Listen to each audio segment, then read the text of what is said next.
네, 반갑습니다. 서김의 교당의 한종수 교무입니다. 네, 오늘 이렇게 마스크를 벗고 이렇게 온라인으로 만나니까 정말 상쾌한 것 같습니다.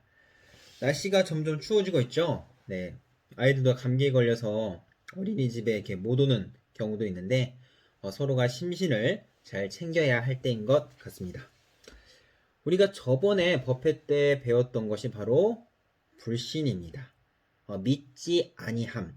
그러니까 모든 일을 이루려 할 때 결정을 얻지 못하게 한다라고 불신에 대해서 배워보았습니다.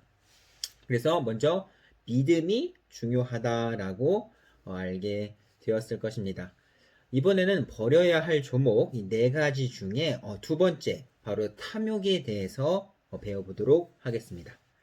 탐욕이란 말, 네, 우리 많이 들어보셨을 것입니다. 대종사님께서는 탐욕을 이렇게 설명을 해주셨습니다. 모든 일을 상도에 벗어나서 과히 취함이다. 여기서 상도는 언제나 지켜야 할 변하지 않는 도리로 그 도리에 벗어나서 과히 취하는 것이 바로 탐욕입니다. 유명한 문호 단테는 이렇게 이야기를 했습니다. 탐욕은 꺾을 수 없는 원수라고 이야기를 했죠. 우리 인간 사회를 한번 볼까요? 탐욕이 넘쳐나는 시대가 아닐까 생각이 듭니다. 과식으로, 과음으로, 물질로 더더더 외치죠. 조금만 더 만족함을 모르는 사회가 될수록 더욱 탐욕적인 국가가 되겠죠. 그러면 동물들의 세계는 어떨까요? 사자는 본인이 먹을 만큼만 사냥을 한다고 합니다. 그러나 우리 사람들은 먹을 만큼이 아니라 조금 더, 조금 더, 그리고 부족한 게 나는 부족하다니까 더 라는 그런 마음을 가지기도 하죠. 그러면 왜 탐욕이 생길까요? 그것은 내가 남과 비교를 하여 더 채우고 싶어 하기 때문이죠.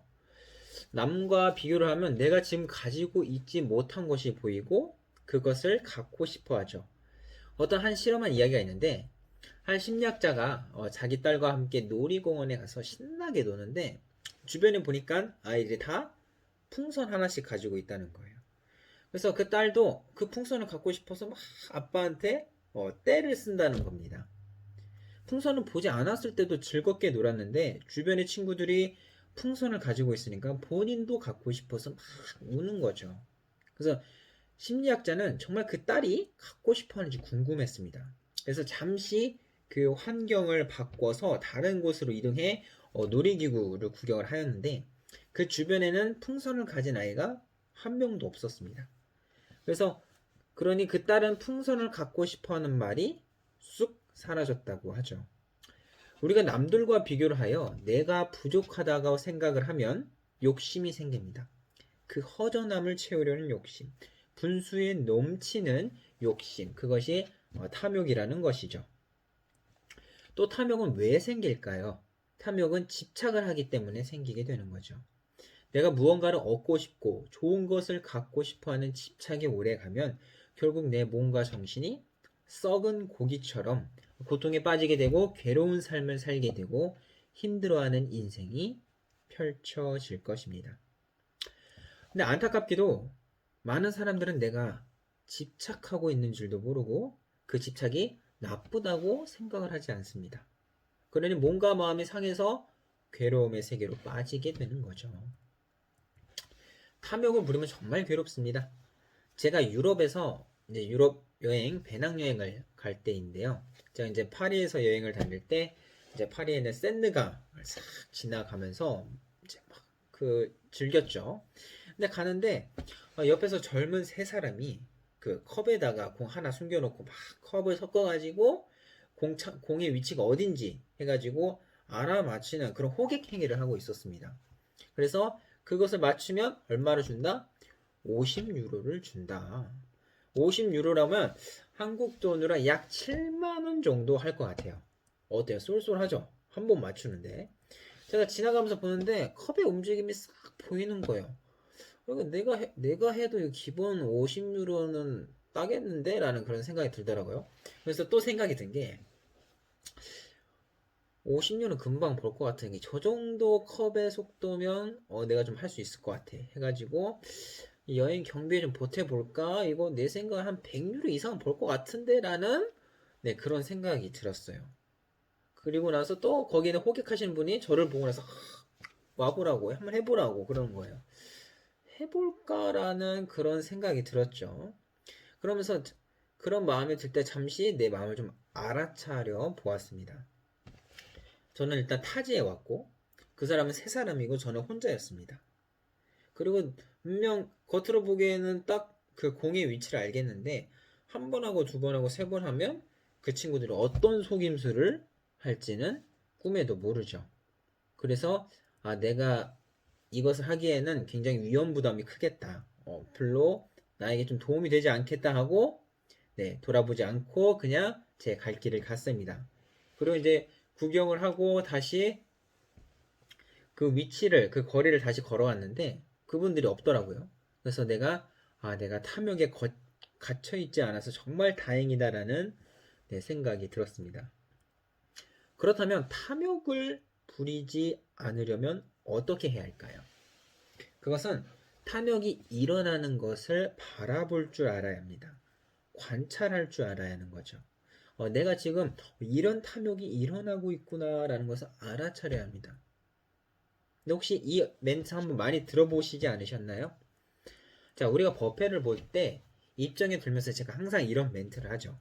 선을 할 때 망념이나 망상이 떠오르면 내가 지금 망념에 빠져 있구나라는 것을 알아차리면 그 순간 망념은 온데간데 없이 사라진다라고 했죠. 탐욕이 일어날 때 내가 지금 탐욕이 일어나고 있다라는 것을 알아차려야 합니다. 부처님께서는 탐욕은 모든 속박의 시작이자 괴로움의 뿌리라고 하셨습니다.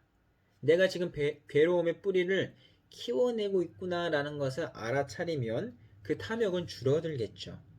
그리고 그 탐욕을 알아차리고 자각을 해서 내가 이렇게 탐욕을 내면 내가 어떤 피해를 입을지를 알아야 한다는 거죠. 그 피해를 입는다는 것을 안다면 탐욕을 부리지 않을 겁니다. 굳이 손해되는 일을 사서 하지 않는다는 이야기인 거죠. 그런데 탐욕이 일어났다는 것을 한번 알아차렸다고 다 되는 것은 아닙니다. 한번 알아차렸다고 없어지면 그 사람은 아주 그냥 부처의 경지에 오른 분이죠. 우리같이 일상성에 빠진 사람은 우리는 연습을 해야 합니다. 프랙티스를 하는 거죠. 원불교적으로 표현하면 수행을 해야 한다는 것입니다. 우리가 법회 때 입정하는 것처럼 이 법회 때만 입정을 하는 것이 아니라 법회 시간 이외의 시간과 장소에 크게 구애받지 않고 이렇게 선을 해야 합니다. 요즘 많은 사람들이 요가, 선, 명상에 관심을 가지고 있는데요. 어떤 어려운 요가 동작, 선에 대한 심오한 철학을 배우라는 의미가 아닙니다. 지금 내가 과한 욕심을 내고 있구나라는 것을 알아차리는 공부를 연습해야 한다는 거죠. 그래서 하고 또 해서 그것을 습관으로 들여서 내가 탐욕에 끌리지 않는데 도움을 받는다는 거죠. 그렇게 해서 내가 자각을 해가지고 내가 이런 탐욕을 내면 나에게 이러한 피해를 입겠구나라는 것을 자각을 해야 한다는 거죠. 저도 늘 연습을 합니다. 알아차릴 때도 있고 못 알아차릴 때도 있죠. 나중에서야 알아차리는 경우도 있습니다. 그러나 우리가 꾸준히 알아차리는 연습, 그리고 알아차리는 그런 수행을 하면 내가 탐욕이라는 문을 활짝 열지 않게 될 것입니다. 오늘 각자의 생활을 돌아보며 나는 어떤 탐욕에 끌리는지, 내가 집착하는 과욕은 무엇인지 한번 살펴보시면 좋겠습니다.